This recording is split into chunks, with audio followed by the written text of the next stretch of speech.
Hosea chapter 1, beginning in verse 1. We're going to read all the way down to chapter 2 and verse 1. All right, so the word of the Lord that came unto Hosea, the son of Beeri, in the days of Uzziah, Jotham, Ahaz, and Hezekiah, kings of Judah, and in the days of Jeroboam, the son of Joash, king of Israel. The beginning of the word of the Lord by Hosea. And the Lord said to Hosea, Go, take unto thee a wife of whoredoms and children of whoredoms, for the land hath committed great whoredom, departing from the Lord.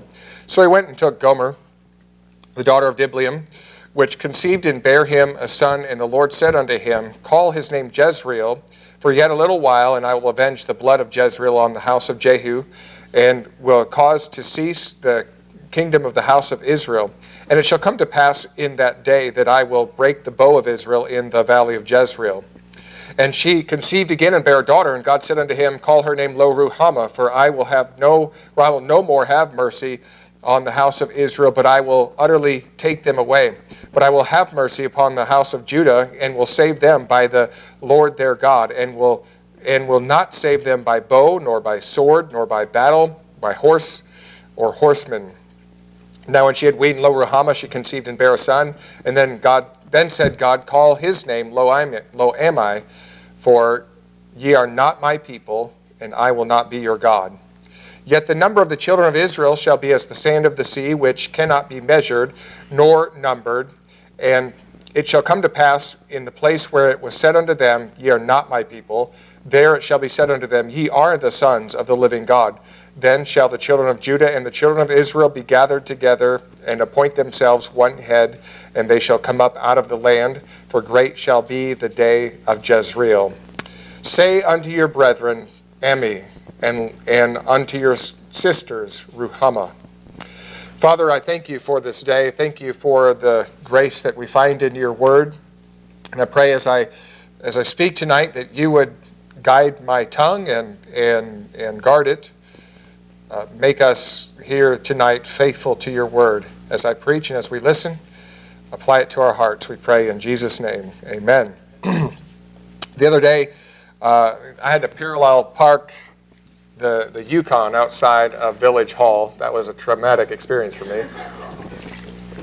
And there was a little space between two cars available, and that's the only place I could go. So the idea of parking that land yacht out there with not a whole lot of dock to work with was a rather daunting.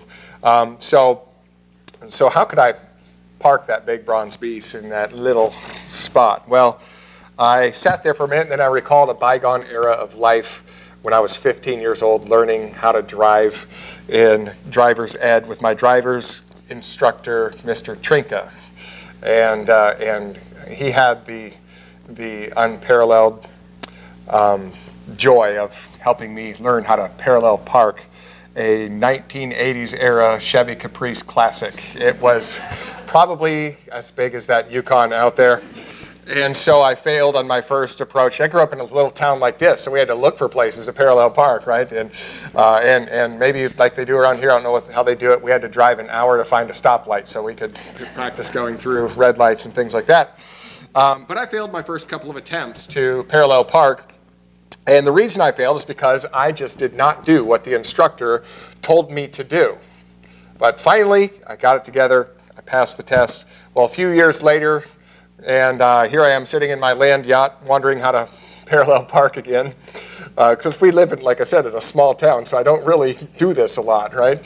And so I recalled what the instructor told me to do.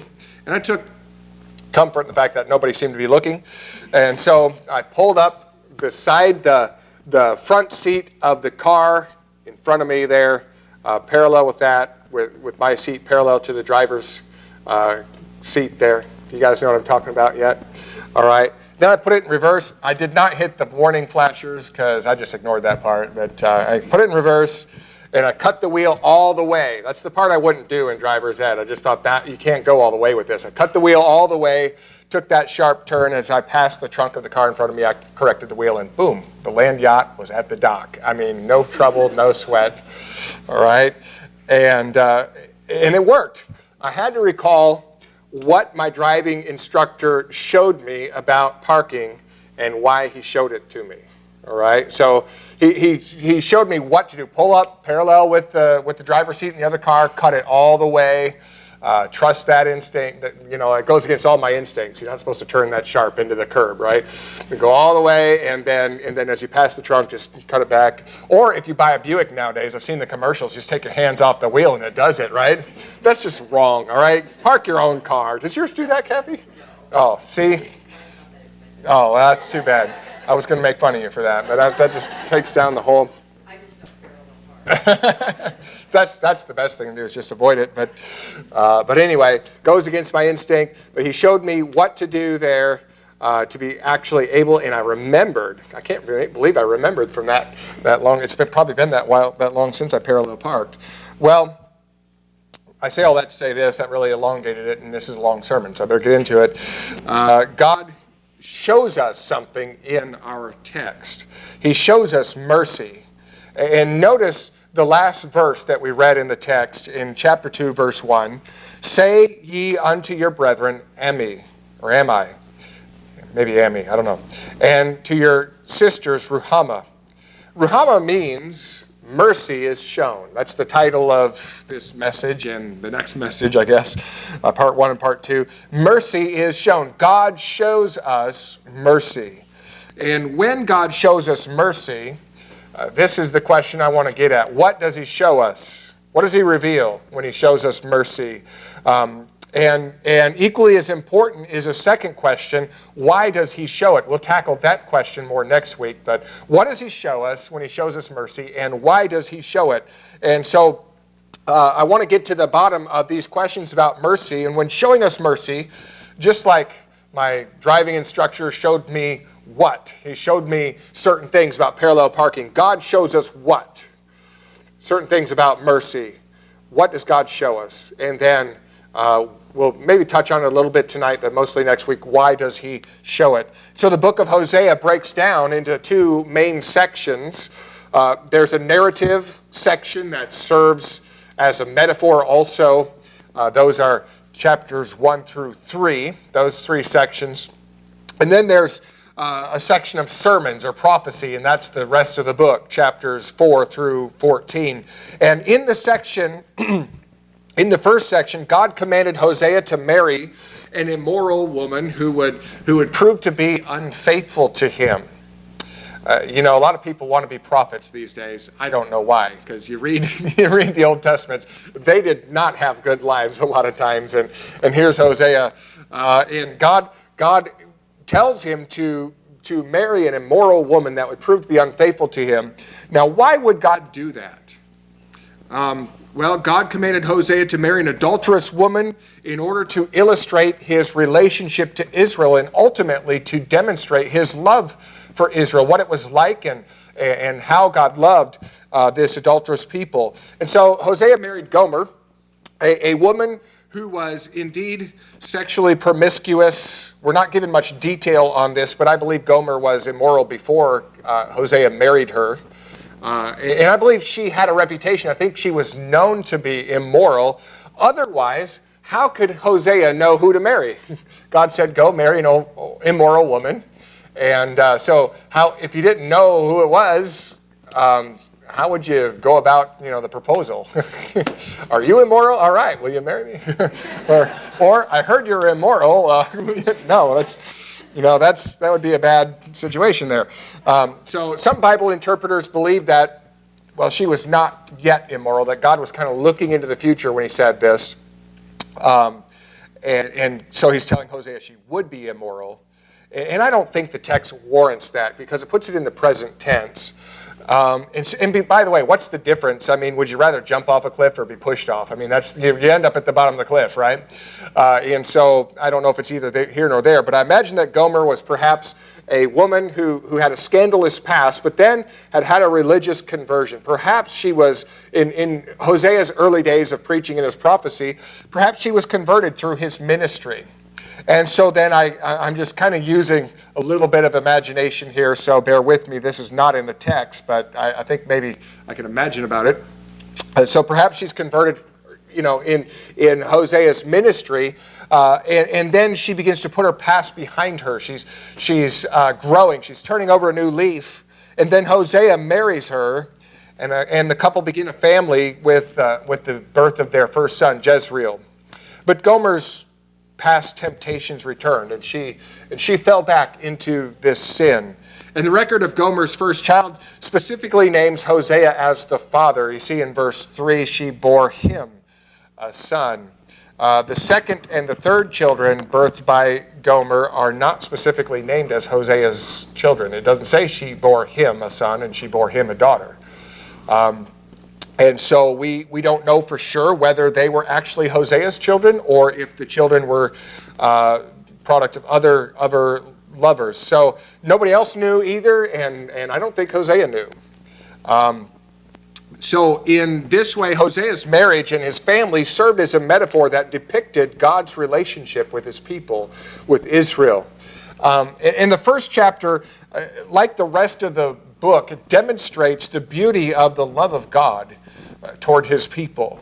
And in this section, God shows us that love in the form of mercy. And when God shows us mercy, then, this is the subject, what does he show us? What does that look like, in other words? How does God's mercy play out in real life, and how would it be described? And then why does he reveal that mercy to us? And so we're going to get to the bottom of these questions as we examine the first chapter. So let's address that first question tonight. When God shows his mercy, what must we see in it? What is he showing to us, and what must we see? Well, first of all, we have to see this. Mercy must have a reason to exist. Mercy does not happen by itself. There has to be a reason it's there. There has to be a reason for it to be exercised, and that reason is God's judgment. Mercy exists, and it has a context. It doesn't exist in a vacuum. And here in this chapter, here in the book of Hosea, human beings have departed from the Lord. God's people have departed from him. And many people believe that they're good people and that God, even Jesus Christ, is really just a bonus that we add on to an already good life. Many other people believe that God, even Jesus Christ, is a helpful resource designed to ease the troubles of a difficult life. And maybe they're struggling emotionally and hope that Jesus equals happiness, right? Or they're lonely and they hope that Jesus equals companionship or will bring along a companion. Or they're in debt and they hope that Jesus will improve their financial life or bring success. And the problem is that too many people refuse to see God's reason for mercy as it exists. And so what is that reason? Well, it's judgment. That's the context of mercy. And mercy is necessary because sinners deserve God's judgment. Sinners deserve God's wrath and destruction. Mercy exists in the context of God's judgment. Here in our text, Israel deserved God's wrath. Israel deserved God's destruction, and he tells them about it. And Israel deserved God's wrath because they departed from him. They left him. And that's illustrated, as we've already mentioned, by Gomer, by the wife of Hosea and her adulterous affairs on him. In verse 2, the beginning of the word of the Lord by Hosea, and the Lord said to Hosea, "Go, take unto thee a wife of whoredoms and children of whoredoms." And look at, here's the reason, all right? Go and do this. Why? For the land. Here's the reason. Because the land has committed great whoredom and departing from the Lord.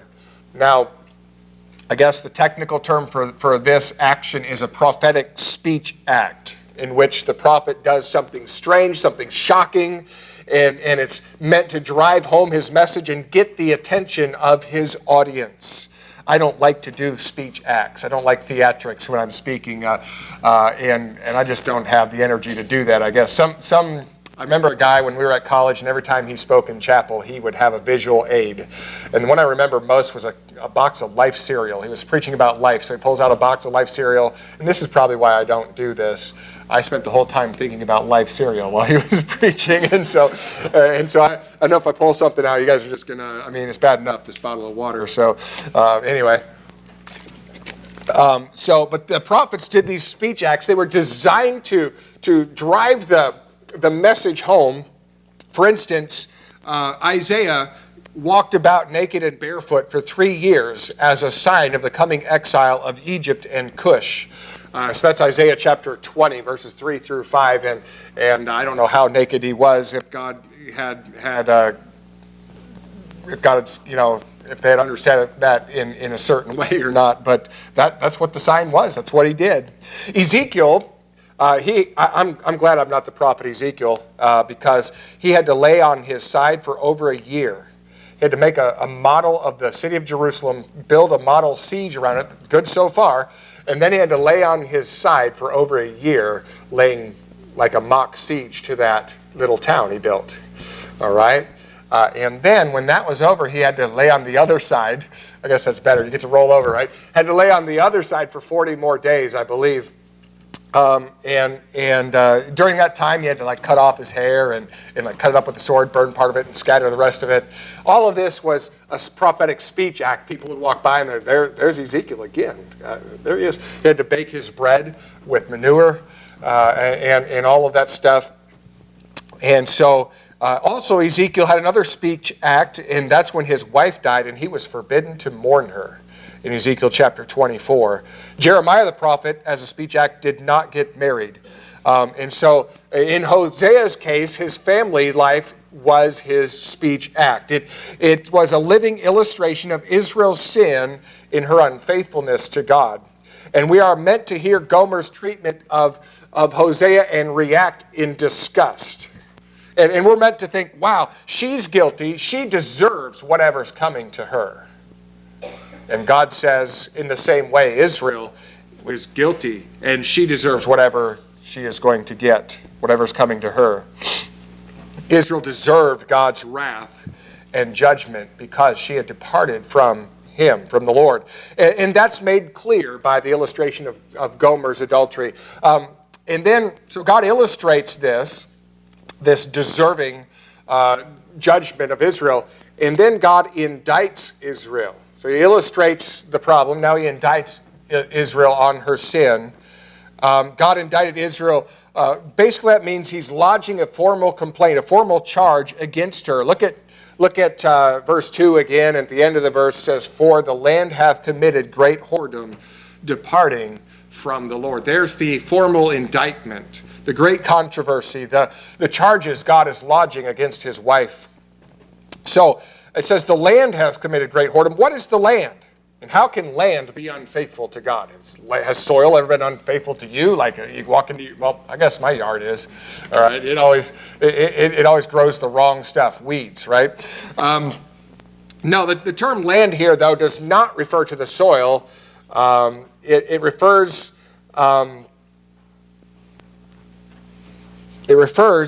to individuals.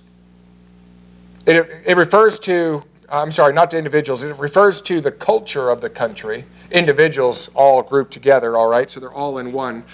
The culture, the institutions, the ethic that filled the land as a result of all the individual people together departing from the Lord. The institutions of the land became idolatrous. The priesthood and religion of Israel at this time had become idolatrous. If you turn over to chapter 8 and look at verse 4. Hosea chapter 8 and verse 4. "They have set up kings, but not by me. They have made princes, and I knew it not. Of their silver and their gold have they made them idols, that they may be cut off. Thy calf, O Samaria, has cast thee off. Mine anger is kindled against them. How long will it be ere they attain to innocency?" So their priesthood and their religion there, they created these golden calves. We talked about that to worship. They called the calves Jehovah. They worshiped God that way. Their political institutions were corrupt. God said, "You set up kings, but not by me." You're doing your own thing here with setting up kings. The educational system was corrupted institutionally there. And you see that in chapter 4, verses 5 and 6, where it says, "Therefore shalt thou fall in the day, and the prophet also shall fall with thee in the night, and I will destroy thy mother. My people are destroyed for lack of knowledge, because thou hast rejected knowledge. I will also reject thee, that thou shalt be no priest to me, seeing thou hast forgotten the law of thy God. I will also forget thy children. And so the priests and the prophets were supposed to be teaching the Old Testament. They're supposed to be teaching the law of God. And what does God say? You people are ignorant of me. You know nothing of me. And so their educational institution was totally corrupt, and the people lacked knowledge because of that. The culture was corrupted.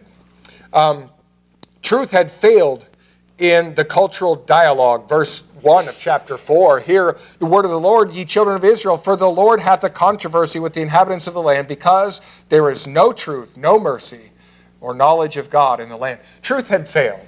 And when a nation, when a people turns their back on God, truth is one of the first casualties, where no matter who's speaking, you suspect they're probably embellishing their side of it, right? And so truth had failed. Mercy was gone. We just saw that in chapter 4, verse 1, from people dealing with one another. There's no mercy in their dealing. Everybody's out to get revenge or to get after one another as long as it suits their purpose. The culture did not believe that Yahweh, God, existed, that Jehovah existed, but they did not disbelieve that God existed, but they did not know anything substantive about him. In verse 1 there, chapter 4, there's no knowledge of God in the land. I think they believed that God existed, but they just did not believe the right thing about him because they were ignorant, willfully ignorant, by the way. And so here's a brief list of the sins that characterize the culture. Verse 2 of chapter 4, by swearing and lying and killing and stealing and committing adultery, they break out, and blood toucheth blood. Israel had become characterized by people who broke their word. They were murderers, they were thieves, they were adulterers, and there's just general violence. Bloodshed was just spreading out everywhere. A couple of weeks ago, we read some details about the judgment that Israel would receive, and it was shocking in its violence, shocking in its ferocity, wasn't it? And here's the thing, they deserved it. God sums up all the evil of their culture by simply saying they are adulterous harlots and they have departed from me. They deserve it. Israel deserved God's wrath because they departed from him. Israel was doomed to destruction because of this rejection of God. So they deserved God's wrath, and as a result, they were doomed to destruction at the hand of God. God illustrated his coming judgment on Israel through the names of Hosea and Gomer's children. God said to name the first son Jezreel. Well, what does that mean? Why would he do that? Name this child Jezreel. Well, we look in verse 4, and the Lord said unto him, call his name Jezreel, for yet a little while, so there's that word for, right, that tells us why. For yet a little while, and I will avenge the blood of Jezreel upon the house of Jehu, and will cause to cease the kingdom of the house of Israel. And it shall come to pass at that day that I will break the bow of Israel in the valley of Jezreel. Now God said he would avenge the blood of Jezreel on the house of Jehu. So who's Jehu? And what is the blood of Jezreel, and why does God want to avenge it? All right. Well, Hosea, he preached this message when Jeroboam II was on the throne of Israel. Jeroboam II is the grandson of Jehu. And so let's start with the second question. What is the blood of Jezreel? Let's start there, all right? If I say Twin Towers to you, what thought does that bring to your mind? What image comes to your mind? Well, it probably has something to do with terrorists attacking America, right? You probably see planes flying into towers, the 9/11 attacks. If I say Wrigley Field, what do you associate with that place? I hope it's the Cubs, right? Some of you guys are like, ew, yuck, we're Cardinals fans. And I'm like, I don't follow baseball, so I don't care. But anyway, but yeah, if I say Wrigley Field, hopefully you think Cubs, right? I would say the name of the Cardinals ones, but I don't promote beer, so anyway. Just had to, the Cubs, they have bubble gum, or chewing gum, right? And the Cardinals, it's all about beer, so we know who's right with God, all right? Yeah, there you go. Just stirring that pot, all right? Just stirring that pot. I guess I'd be a hypocrite unless I mentioned that I've gone to Busch Stadium and paid money to get in there. So, anyway, but if I say Twin Towers, you think of one thing. If I say Wrigley Field, that brings up another association in your mind. In the same way, the word Jezreel, the place Jezreel, was designed to conjure up an association in the minds of the people of Israel and Judah. Jezreel was the site of battles fought and bloodshed in the Old Testament. Many of them. Deborah and Barak fought in Jezreel. Gideon fought and defeated the Midianites in the valley of Jezreel. Jezreel is where Jezebel had Naboth murdered so that Ahab could take his vineyard. Jezreel is where Jehu killed Joram and Jezebel and the rest of Ahab's household and supporters. And so when someone said Jezreel, the people of Israel would instinctively think of a bloody place, the bloodshed and violence. Those two terms were synonymous, and that's what the blood of Jezreel was, a place of violence and slaughter. That's the association. And why would God want to avenge the blood of Jezreel then on Jehu's household? Well, in 2 Kings, through the prophet Elisha, God commissioned Jehu to completely destroy the house of Ahab. Ahab had murdered Naboth, or Jezebel had. They had promoted Baal worship. They had shed the blood of many, many prophets, God's prophets in the land, and they were just downright evil. And in 2 Kings chapter 9, verses 7 and 8, a prophet sent by Elisha breaks into a meeting where Jehu, one of the captains of the army, is sitting with the other commanders of the army. And he commanded Jehu in the name of the Lord, he anointed him and commanded him in the name of the Lord to kill everyone in Ahab's household.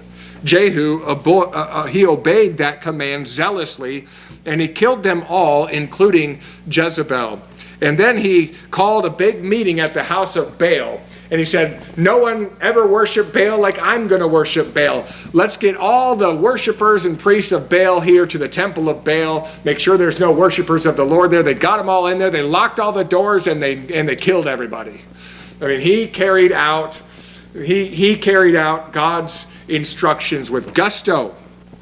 And God commended Jehu for doing this. In 2 Kings chapter 10 and verse 30, the Lord said unto Jehu, because thou hast done well in executing that which was right in mine eyes, and hast done unto the house of Ahab according to all that was in mine heart, thy children of the 4th generation shall sit on the throne of Israel. So we can confidently say that God did not want to punish Jehu's house for the violence against Ahab's household, because that would be hypocritical of God to say, I want you to kill all these people, and then when they do it, punish you for it, right? I can think of when God commanded Saul to kill all the Amalekites, and he didn't. God punished Saul for that, right? So obviously, I do not think that when God says, I want to avenge the blood of Jezreel on the household of Jehu, he's not talking about this. He's not talking about Ahab's blood. So why does God say that he will avenge the blood of Jezreel on Jehu's house and on Israel? Well, I believe he would punish Jehu's house because after they carried out God's will there, they did not follow the Lord. In fact, they started doing the same things that Ahab had been doing. They carried out the bloodshed against Ahab. They killed off the idolater Ahab, but then they continued to practice idolatry themselves. 2 Kings chapter 10 and verse 31, right after God had commended Jehu for his actions, the narrator of 2 Kings says, but Jehu took no heed to walk in the law of the Lord God of Israel with all his heart, for he departed not from the sins of Jeroboam, which made Israel to sin. Jeroboam was the one that set up the golden calves in Dan and Bethel. And so Jezreel was not a picture of God's revenge for killing Ahab, but was a picture of the violence of God's judgment on the whole nation of Israel, starting with Jehu's household. When Jeroboam II, after a long rule of 40 years, when he passes away, his son takes the throne, but only for 2 years, and then he's assassinated in all of the household. That was the beginning of God's judgment. That was the beginning of the bloodshed of Jezreel. Jezreel meant that Israel was doomed to destruction because she, like Jehu, had a chance to follow the Lord and rejected God. And then Gomer, after giving birth to Jezreel, she gives birth to a daughter, and God told Hosea to name her Lo-Ruhamah. And verse 6, chapter 1, and she conceived again and bare a daughter, and God said unto him, call her name Lo-Ruhamah, for I will no more have mercy on the house of Israel, but I will utterly take them away.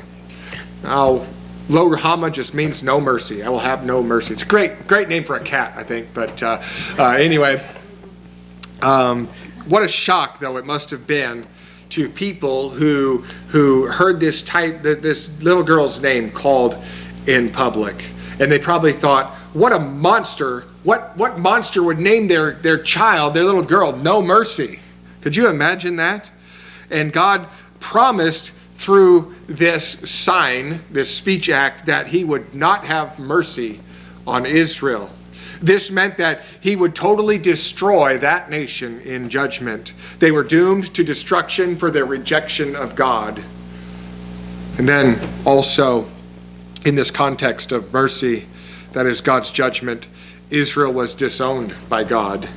And when God appeared to Moses, he told him at the burning bush that he was the covenant God of Israel. And Moses said, who should I tell that, who should I say sent me to you guys, to them? And God said, I am who I am.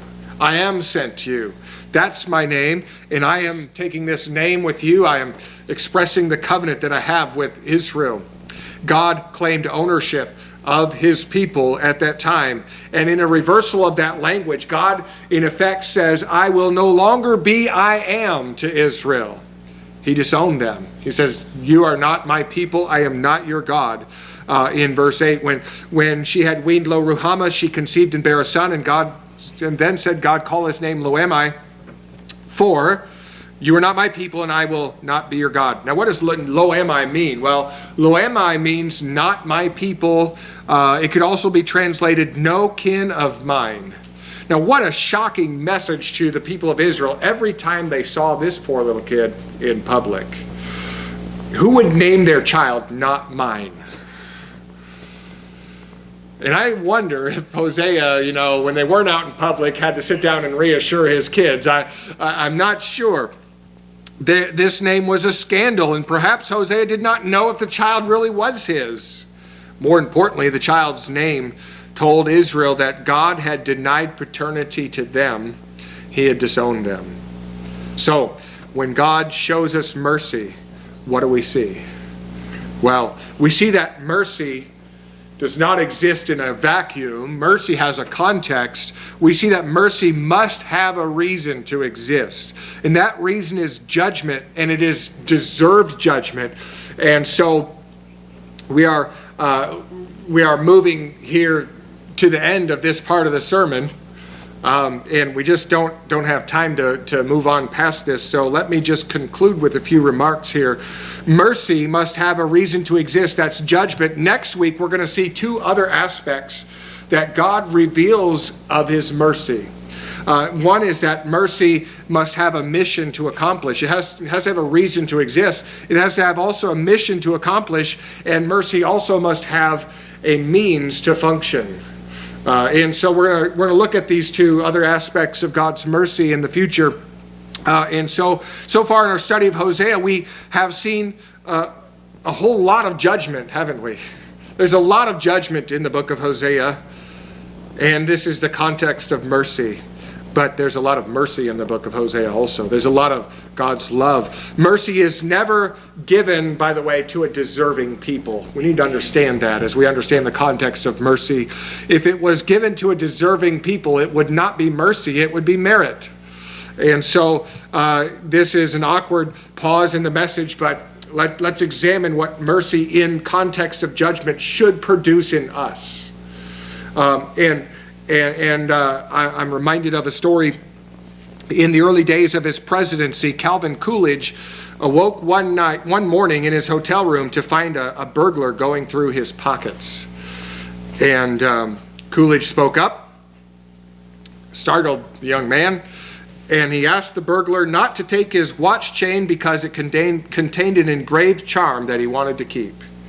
Coolidge then engaged the thief in a quiet conversation and discovered that this young man was a college student who had no money to pay his hotel bill, and he didn't have enough money to buy a ticket on the train to get back to campus. So President Coolidge had already persuaded the confused young man to give him his wallet back, and he took out his wallet and he counted out $32 and gave it to him and declared it to be a loan. And then he proceeded to advise the young man to leave the way he came so that he could avoid the Secret Service. That's mercy, right? The young man deserved judgment. And yes, the loan was paid back. What did the president's mercy produce in the young thief? Well, I would say it produced gratitude. He might have gotten away with just keeping the $32. I'm sure the President of the United States would not make it his life's mission to seek out the young man. So he was grateful, and that gratitude was expressed in action. He actually paid the money back. May we, by the mercy of God, be moved to gratitude, and by that gratitude be moved to actions that reflect our love for Him. That kind of mercy is expressed in the New Testament in texts like Ephesians 4:32. Be kind one to another, tender-hearted, forgiving one another, even as God for Christ's sake hath forgiven you. And so a forgiven people, a people who have experienced mercy, knowing the context of that mercy, ought to be people that extend that mercy to others. May God move us by gratitude, understanding the context of His mercy, to action, merciful action toward others.